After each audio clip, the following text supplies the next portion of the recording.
Namaskar. Today I'll start with reading this book called Sitting in Oblivion. This text is by Livia Kwan, which is a translation of a Chinese text, also called the Heart of Daoist Meditation. Sometimes it is also called Sitting in Forgetfulness or Sitting in Forgetting. So let's start. We'll go through three texts simultaneously, with Sitting in Oblivion being the primary text, and sometimes back and forth we will refer to this text called Night in the Desert, which is a text by an Orthodox father who visited someone who practices the Jesus prayer at Mount Athos. And this third book that we have is Anand Bindu by Swami Akhandanand Saraswati ji. So let's start and let's see what we can reflect on by studying these simultaneously. Let's start with an introduction.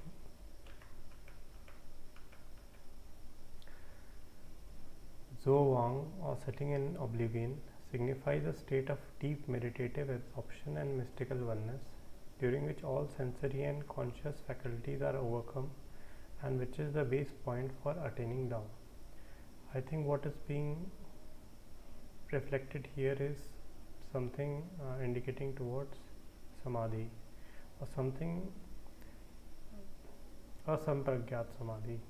So near attaining the Tao but not having reached Tao. I translate Wang as oblivion and oblivious rather than forgetting or forgetful, because the connotation of forget in English is that one should remember but doesn't do so, or if used intentionally, that one actively and intentionally does something in the mind. So the point that this author is trying to say is we should not call this oblivion as something that is we are forgetting, that is we are thinking, bringing something into our mind and then we forget. So something, we are forgetting something, so there should be something that we are forgetting which has to be acquired previously. But this oblivion is not about something that has to be acquired or some action of the mind. It is something different. Let me try to understand what is this difference. None of these holds true for what ancient and medieval Taoists were about. This is borne out by both by the language and the writings. The word Wang in Chinese consists of letter Xin for mind heart, usually associated with conscious and emotional reaction to reality, and the word Wang for obliterate or perish. Something here is related more towards the heart. The heart is called seat of Atman, or the seat of consciousness in many of these ancient texts. We are trying to understand, I am trying to understand, and maybe someone else who might be hearing this, that what does oblivion here indicate that we are trying to study through this text and realize it in our life or in our practice. So according to what these ancient Taoists used to study, the particular characters, so I think they are talking about these characters that are present in Zhou Wang, is that it consists of Xin, this Chinese character. So it is referring to something in the mind heart, so not exactly the mind which we actively used every day in thinking, but something deeper which is connected more to the consciousness. So what we are trying to obliterate or perish or move into oblivion is the things that are associated with conscious and emotional reactions to reality. So maybe something that when we experience every day, whatever is happening, and we keep reacting to it, that sort of thing we have to actually should perish inside us, or it has to be obliterated, or that is a point where we are moving into oblivion. That one lets go of all kinds of intentional and reactive patterns and comes to rest in oneness with spirit and is ready to merge completely with Tao. This is like an important realization. Going towards Tao is letting go, not doing something, but rather letting go of this intentional and reactive patterns that we have built up from this long training of doing this always. Always when we interact with an object, we think in a reactive way towards that object or towards a person. Letting go of it is moving somewhere closer to that heart, that mind heart called Sheen. As a meditation practice, sitting in oblivion shares the same fundamental definitions as other forms of meditation, as a way of resting the mind within to attain healing, purification, and spiritual transcendence. In its medieval heyday, when its procedures are formulated in most detail, it also matches their basic characteristics such as emphasis on breathing, a basic ethical code, a strong focus on the mind, and a communal setting for training and practice. So let's go over this one by one. The important things that are emphasized are an emphasis on breathing. So this always exists in most exercises connected to any kind of meditation, some kind of focus on breathing. The breath is considered to be one of the most vital aspects that connect us to something higher that we do not realize. It is not an regular part of some kind of biological cycle. It is connected to very deep spiritual reality, this breathing, and through this breathing mind can either get distracted and it can also be made more silent. A basic ethical code. So this is also found in yoga system, where preparing for yoga you need to practice yam niyam sadhana. So you need to have some kind of training in having an ethical code, following satya, daya, dama, shaucha, all these things, titiksha, and what was that, where asuya, yeah. So some of these things where we practice ethics, discipline ourselves in some way which regulates our life, and we behave according to certain higher standards that make our mind less distracted and more pure through our actions. A strong focus on the mind.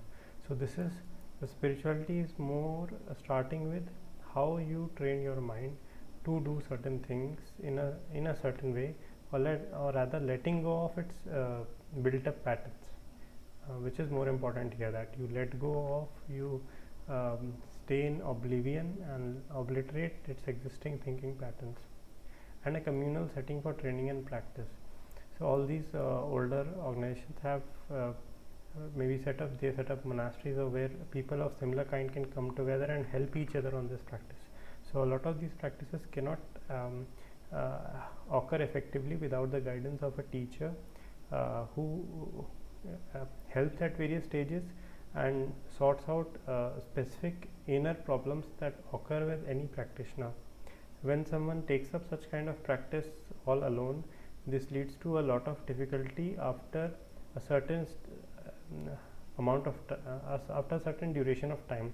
The initial part is easy to get into, the mind starts becoming calm, and some basic practices are easy to attain, but after that the practitioner can get stuck, and without help of a community or a teacher who guides through higher stages, the practitioner may never advance beyond the basic level, and basically think that whatever he has achieved till that point is the highest, or he may think that since he is not going any further, he can get depressed or dejected and leave that spiritual path.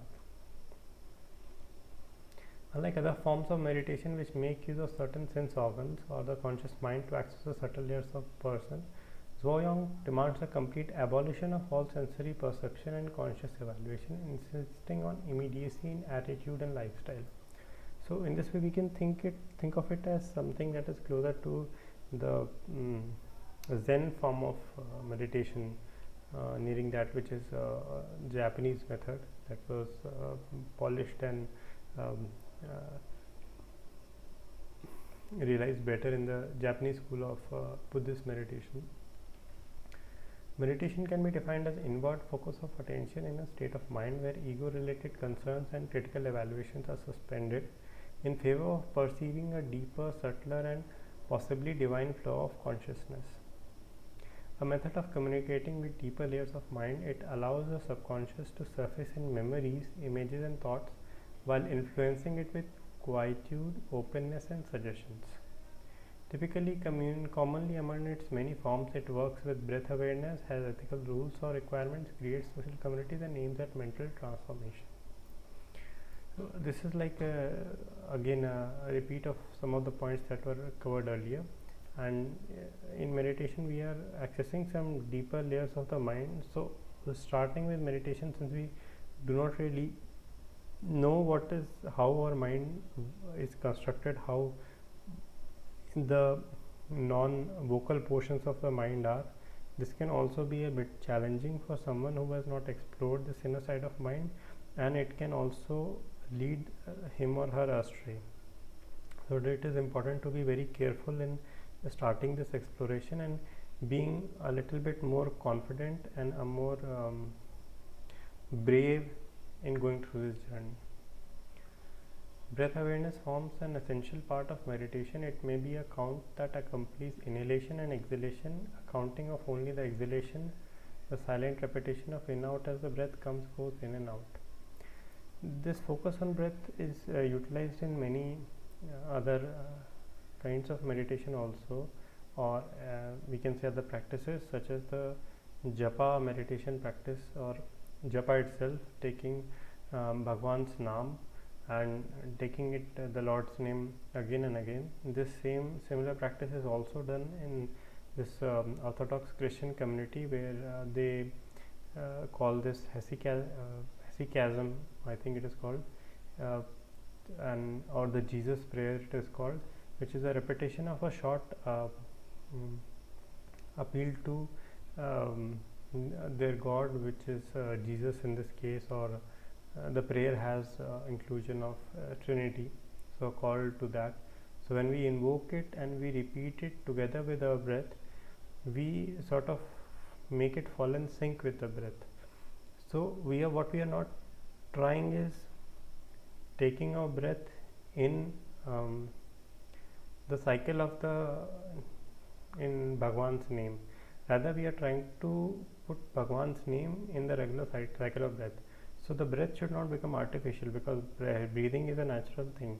But with breathing, Bhagwan's name should come automatically first by practice, and after maybe a few months it starts turning into a habit where breathing becomes accompanied by Bhagwan's names in the form of japa, and this itself becomes a meditation exercise, because by doing it consciously we are training ourselves to put our mind into that exercise. So the mind has already sort of obliterated its other activities. It has started sitting somewhere, and in this path, sitting is the path of moving forward. So I think this point is covered somewhere in here as well. So let's go through this sentence. As allows the nose to be fixed on the prayer. So in this Greek thought, nous, nous refers to something that is mind, but not exactly mind as we know in English. It can be thought of something that is mind consciousness sort of thing, but related to something that's more in the head region. So there are three things where prayer is understood in this Orthodox community. One is at the mouth level, which is we are pronouncing the prayer and speaking it continuously. Then at the mind consciousness level, where we are consciously speaking it in our brain sort of. The third is at the descent into our heart. So that is a unspoken form of, but it is also a continuous cycle. It is inaudible prayer. So in this case, the aim of the Jesus prayer is to bring the nose back into the heart, that is the energy into the essence. So in this also exercise, this mind sort of is calmed down and we bring it to the heart level. Similarly, as in what we are doing in this sitting in oblivion exercise, we are moving towards Tao in such a way that whatever uh, it's not exactly dealing with the mind, but rather quietening the mind to move towards this mind heart, or to the seat of this consciousness.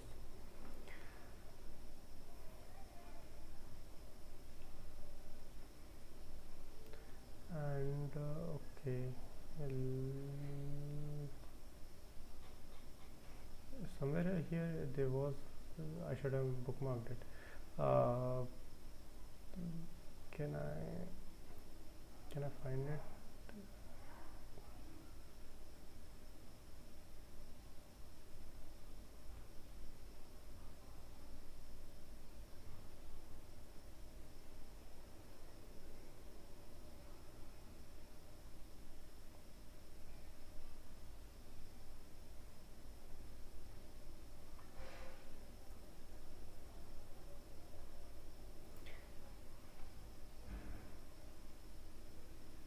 Okay, so see, in this tradition, for example, some of the things that we saw in sitting in oblivion, the points, for example, these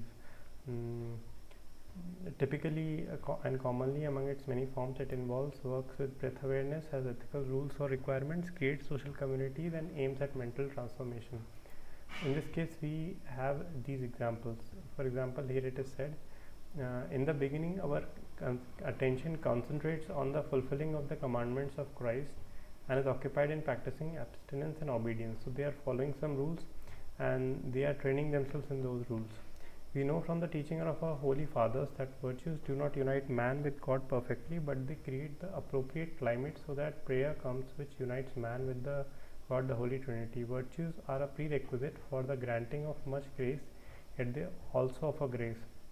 When therefore the Gerondas, okay, this Gerondas here just means the teacher or the guru or the father in the sense of this Christian community, who is the guide for the practitioner, who has the experience of Jesus' prayer, realizes that his disciple will has been cut off. Okay, see, realizes that his disciples will has been cut off. Let me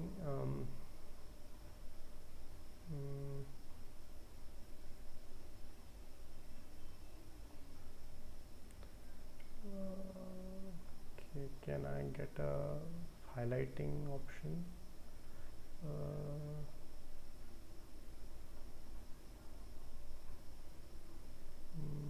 Thumbnails,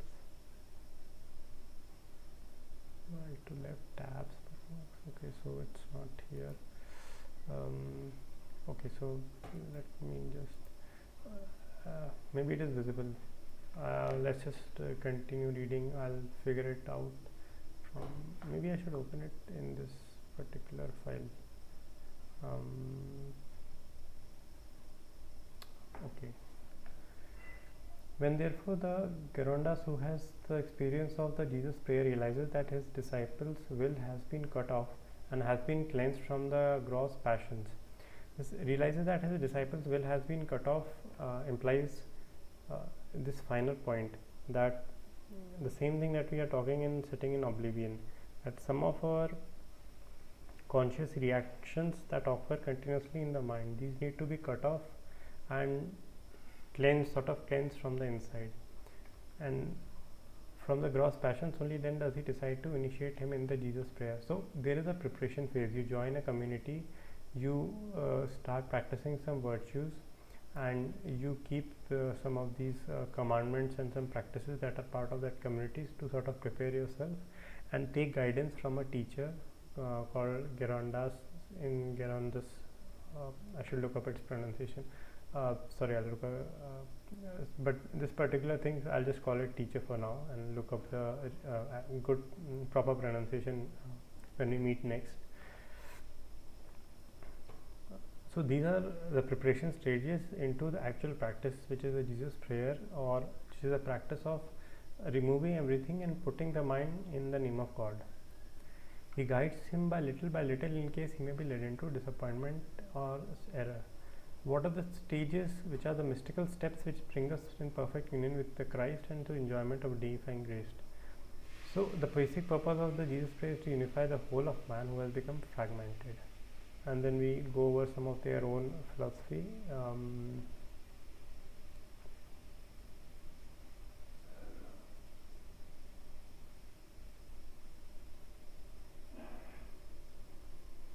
Yeah, here are the stages of the prayer.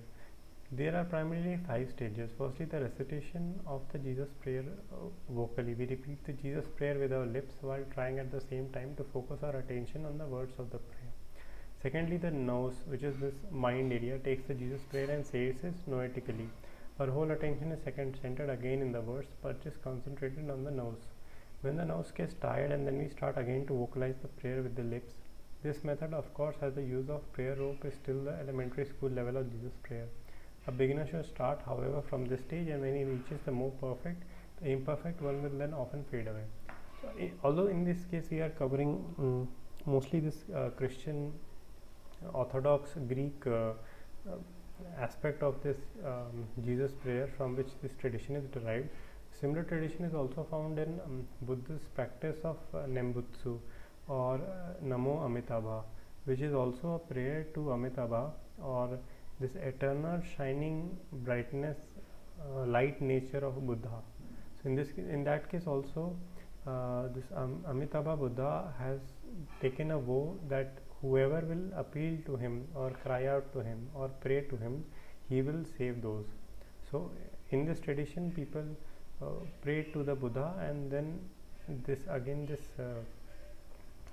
is very similar to what we see over there. So I'll bring in another text which deals with prayer to Amitabha Buddha in some future discussion, which is very similar to this, and it will be interesting to compare both of those as we study this.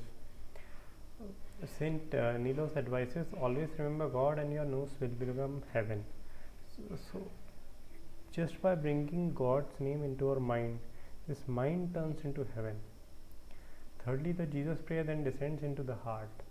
See the cycle of how this moves. It moves from this mouth to the mind, and then it descends into the heart.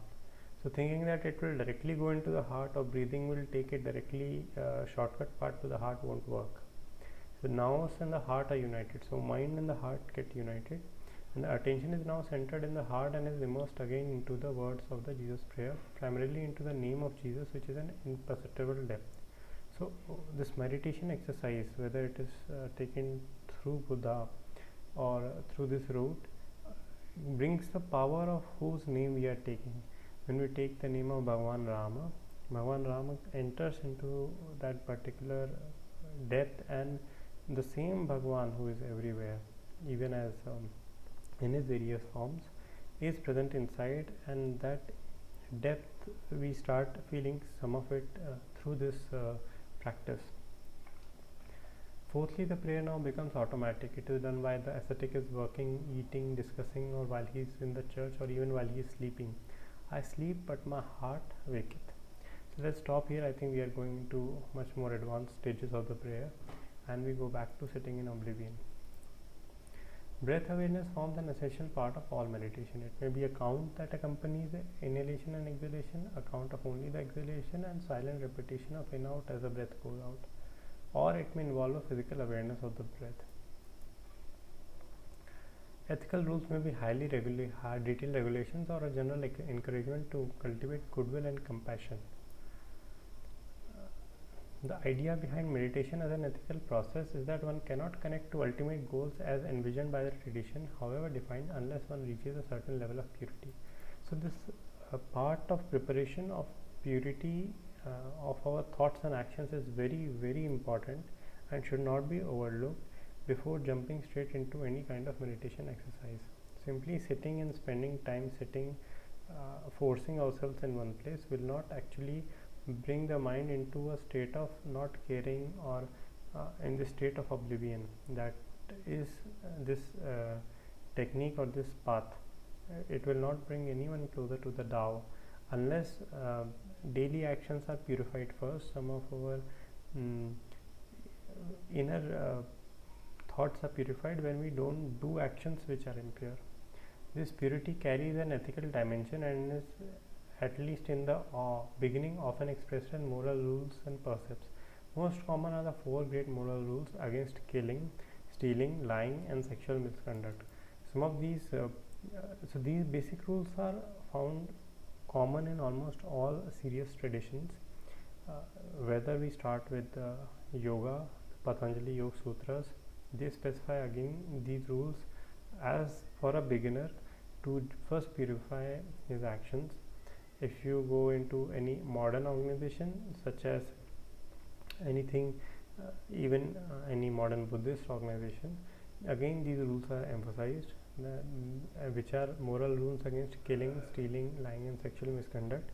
Any Hindu sampradaya that is focused purely on Bhagwan's names and Bhagwan's Bhakti always focuses against, puts rules against doing any of these, and again these are also emphasized in these Orthodox Christian traditions. So we can see that there is a unity in emphasizing for the beginner purity of actions first.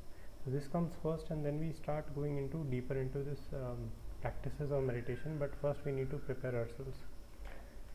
The community building aspect of meditation reflects the fact that it is best taught in direct contact with the master and most efficiently practiced in groups. This again should not be overlooked, that any kind of meditation needs guidance of a teacher and a master, and we need support group to actually advance in it and to protect ourselves from falling into problems or falling into traps of ego or arrogance, or being misled by any particular kinds of experiences that come in the practice of meditation in the mind, or confusions which arrive in the mind. Traditionally organized in monasteries or hermitages, they were located at a certain distance from the ordinary world, but today also appear in various kinds of centers in the cities. Communities tend to be hierarchically organized with a master and teacher and assistant at the center of command and various kind of administrators managing the group. All forms of meditation moreover share the dualistic vision that the mind that we carry in our ordinary life is not the pure mind necessary to realize oneself or the divine. The practice thus sets out to transform the mind from its ordinary tendencies, which include various emotions and negative feelings, into a purer, gentler and more positive agency. A powerful way to achieve this is by demanding a complete focus on the present moment. This appears commonly, but it emphasizes particular strength in the Zhuo Wang. By being in the present moment, consciousness becomes clear and lucid, and each and every aspect of perception stands out vividly, while any fixed identity and any limiting sense of the ego are bound to dissolve. This particular part is important, that perception stands out vividly while any fixed identity and any limiting sense of ego are bound to dissolve. Ego can be dissolved by just focusing on the present. This means that our focus on past guilt and future worries, or being trapped in this thing called time, or meditating on Kala, means we are engulfed by Kala, or this time object, or this time stream, and most of it is imaginary. Future is imaginary, and the past that we sustain in our mind is also imaginary.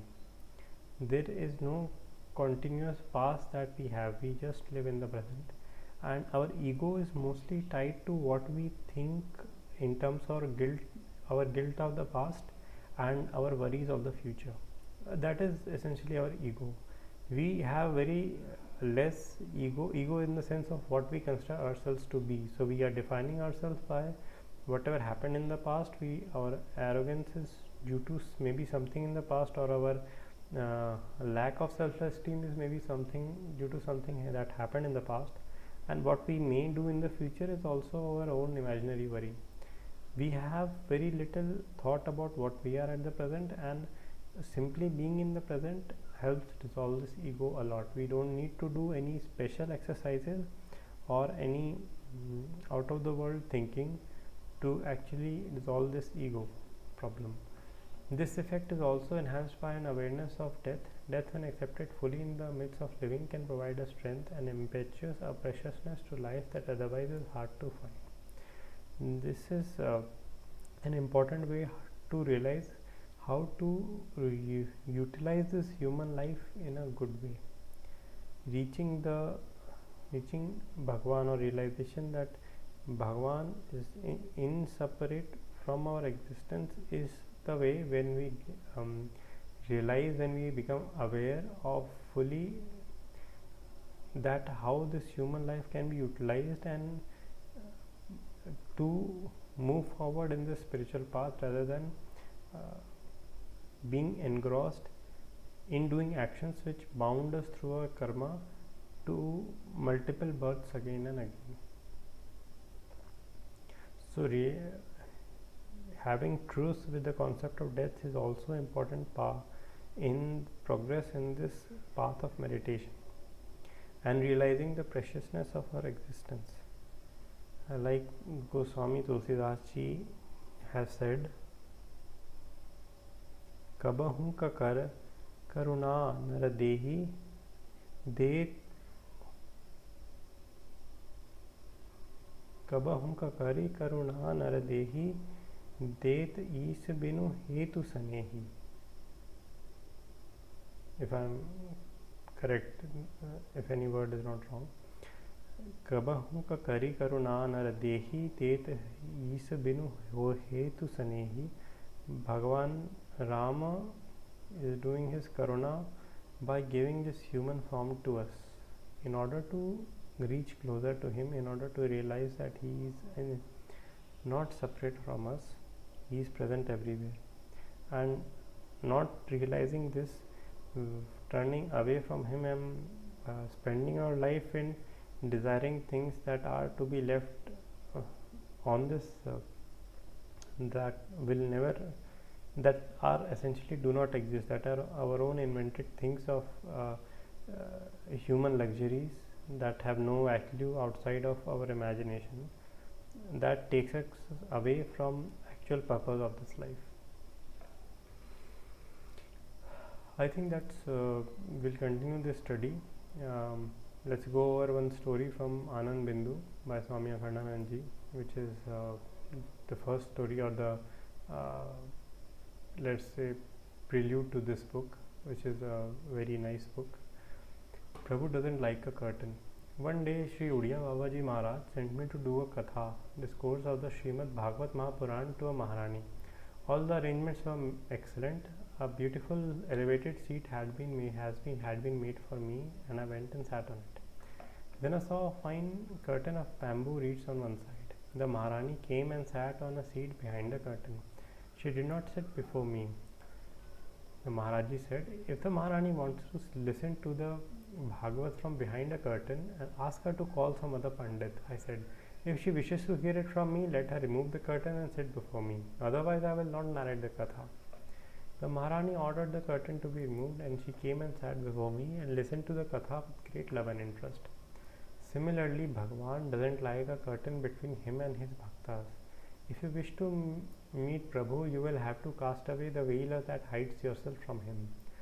Bhagavan abides in every heart. When you describe the names of all the objects, forms and actions, that which remains is Prabhu, even if it may be just a blade of grass. As soon as you remove the curtain of the name, form and action of the blade of grass, you will get Prabhu as the Sat, that which can never be negated, pure existence. You know that it is Prabhu, Bhagavan, who exists in all forms. Surrender yourself completely to Prabhu with all the feelings in your heart. This is called Sharana. Ultimate Gati is Sharanagati. Meet only Him. When He is pleased, He will remove all the veils and meet you. Prabhu does not like any form of concealment. This completely candid meeting results in obtaining Prabhu, who is supreme bliss, supreme peace. This is the eternal realm that has no kind of disruption of bliss. It neither changes nor shifts, nor does it waver. See, it neither changes nor shifts nor does it waver. This is the kind of bliss. Neither changes nor shifts nor does it waver. In it there is no coming and leaving. Supreme peace prevails. tat prasadat paramam shantim, his grace bestows supreme peace. Rama Rama Rama Rama. So in this case here, this example of even if it may be just a blade of grass, it refers to that incident in Ramayana where when Mata Sita was confronted with Ravana, when Ravana was torturing Mata Sita, threatening her, then she would never look at Ravana while speaking back to him. Instead, she would keep a barrier, since she did not have a curtain like this, which usually queens used to have when they were talk to any person, not their husband. Because Mata Sita never had any such curtain available to her, she used a blade of grass as the curtain to talk to Ravana without looking at him. So here Maharaji is saying that even if there may be a curtain of a blade of grass, we never needs to remove that from our hearts, and we will get Sri Bhagavan. So Rama Rama Rama Rama. Om Purnamadaha Purnamidam Purnat Purnamudachyate Purnasya Purnamadaya Purnameva Vashishyate. Om Shantihi Shantihi Shantihi. Hari Om. Shri Gurubhyo Namaha. Hari Om.